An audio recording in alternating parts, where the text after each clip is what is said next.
જો તમને મારા આવા નવા બ્લોગ ગમતા હોય તો મને કોમેન્ટ અને ફોલો કરી લેજો. જય રામાપીર. તો આજે જય બધાને જય રામાપીર. આજે અમે બધા જઈશી અમે કાંઠે રામાપીરના મંદિરે.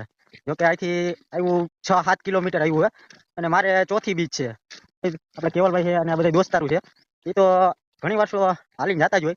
તો વાગી ગયા હતા 6:30. પછી અમે બધા નીકળી ગયા કે ભાઈ હાલો જલ્દી, કે હવે મોડું થઈ જશે. પછી હાલવામાં ને હાલવામાં નજારો જોઈ શકો તો કે નજારો કેવો છે.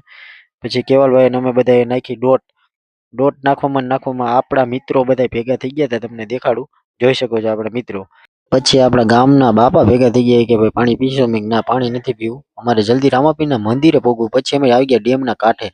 ડેમ કાંઠાનો નજારો જોયો ભાઈ, કાંઈ ઘટે નહીં. પછી આ આપણા મિત્ર પણ ભેગા થઈ ગયા હતા, ગાડી લઈને આવતા હતી કે એ કોઈને બેહવું છે? મેં ના ભાઈ અમારે નથી બેહવું.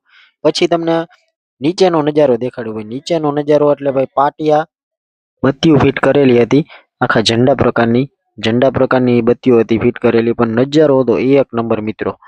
અમે તો આવ્યા પણ તમે પણ આવજો. પછી વાગી ગયા હતા સાંજના 7:30 વાગી ગયા. એટલે ભાઈ પછી તો બહુ મોડું થઈ ગયું હતું. પછી આપણા કાનભા ભેગા થઈ ગયા કે હાલો મોડું થઈ ગયું. મેં કીધું ભાઈ તમે જાઓ. પછી વાગી ગયા હતા સાંજના 8. પછી 8 વાગી ગયા પછી તો ભાઈ માંડ રામાપીરના મંદિરે પહોંચ્યા. મંદિરે પહોંચીને પછી દર્શન કર્યા રામાપીરના. દર્શન કરીને પછી આપણા મિત્ર ભેગા થઈ ગયા હતા બ્રિજેશભાઈ. તો બ્રિજેશભાઈ કે આપણો પણ એક વિડીયો લઈ લેજો. કાંઈ વાંધો નહીં ભાઈ, તમારો પણ વિડીયો આવી જશે. પછી ફાઇનલી આપણા હાર્દિકભાઈને કે દર્શન કરી લે. મેં દર્શન તો કરી લીધા છે.